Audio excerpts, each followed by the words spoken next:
Hi, SSC CHSL 2024 latest ప్రశ్న, simple ఇంట్రెస్ట్కి సంబంధించిన ప్రశ్న చూస్తూ కష్టమేమో అనిపిస్తుంది, కానీ ఒక చిన్న లాజిక్ అప్లై చేస్తే కనుక వితిన్ 30 సెకండ్స్లోనే ఈ ప్రశ్న మనం ఎలా సాల్వ్ చేయొచ్చు అనేది గమనించడం ఒకసారి జాగ్రత్తగా అబ్జర్వ్ చేస్తే కనుక ఇక్కడ 7 సంవత్సరాలలో రెట్టింపు అవుతుంది అని చెప్పాడు.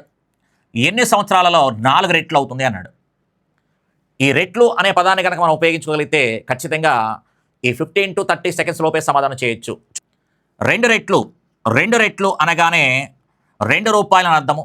అంటే 1 రూపాయి అసలు అయితే 1 రూపాయి వడ్డీ అని అర్థం. అలాగే 4 రెట్లు అనగానే 4 రూపాయలు, 1 రూపాయి అసలు అయితే 3 రూపాయల వడ్డీ అని అర్థం. 2 రెట్లు అంటే 1 రూపాయి వడ్డీ, 4 రెట్లు అంటే 3 రూపాయల వడ్డీ, 3 రెట్లు అంటే కనుక 2 రూపాయల వడ్డీ. కాబట్టి ఈ 1 రూపాయి వడ్డీ సంపాదించడానికి 7 సంవత్సరాల కాలం పట్టింది. 3 రూపాయల వడ్డీ సంపాదించడానికి పట్టే కాలం ఎంత? ఇది వాడు అడిగిన ప్రశ్న. హ్యాపీగా ఒక 7 కాబట్టి 3 ఏళ్ళు ఎంత అంటే కనుక 21 సంవత్సరాలు అని మనం సమాధానం చెప్పొచ్చు. ఓకే.